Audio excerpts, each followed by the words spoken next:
the opening remarks, we'd like to call Ms. Alona Carpio Carvalho. Magandang gabi po sa inyong lahat.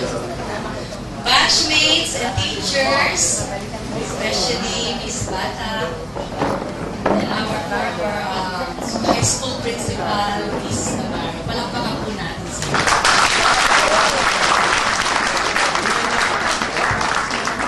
Thank you.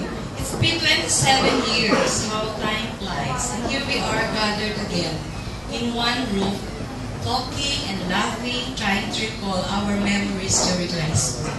What a great joy to see each and every one after a long time. Ang MCU po kasi ay naging second home natin. Agree?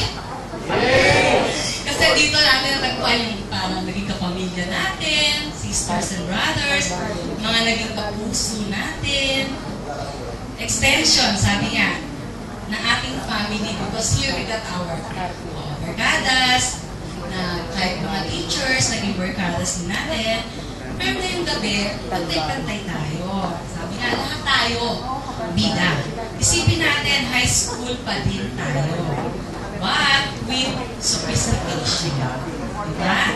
So my dear batchmates, as we continue to fulfill our destiny and as we move forward to our new success, let us not forget that yesterday, as our team goes, diba?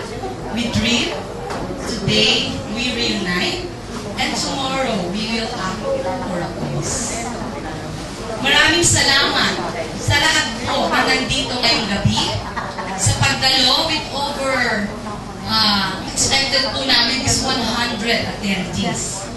At sa ilang po dito ay mga galing pa ng ibang bansa. No? Special mention na kapag natin sila.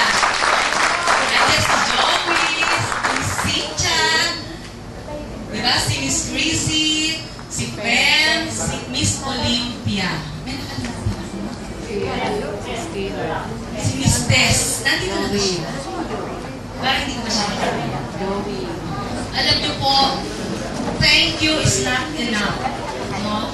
Kami po ng mga officers ay lubos na nagpapasalamat po sa inyong lahat. We are so overwhelmed by your presence tonight. Sa laki po ng gastos ninyo, sa layo po ng binyahe ninyo, di ba? Lahat po yun, issue, hinaya to witness this memorable event. At higit po sa lahat, yung mga nasa ibang bansa din, sumuporta, pero wala po sila ngayon dito. Kung alam niyo lang po na marami din po talaga ang tumulong, ang laki ng tulong. No? Lahat po tayo talagang nakita natin yung tulong, pero sila po nalulungkot dahil wala sila ngayong gabi dito. Palakpakan po natin sila. And of course, hindi natatapusin yung gabi na to kung hindi po sasalamatan ng ating mga beloved teachers. Alam niyo mga moms, mga teachers, you're all such a blessings to us. May God favor and blessings be returned to you a millionfold for your love and dedication to you. Kami po ay lubos na natutuwa, nagpapasalamat at kapiling namin kayo sa okasyon na ito. To you, we are grateful. We love you, our dear teachers. Palakpakan po natin ang ito.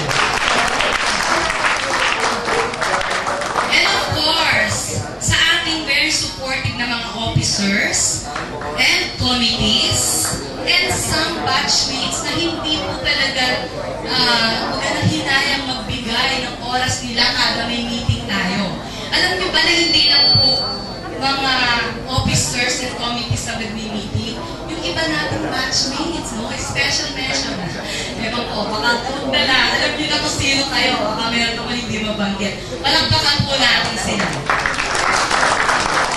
Thank you, officers and committees, no, for your patience and full support, and most of all, for our happy times together in fulfilling our duties and responsibilities.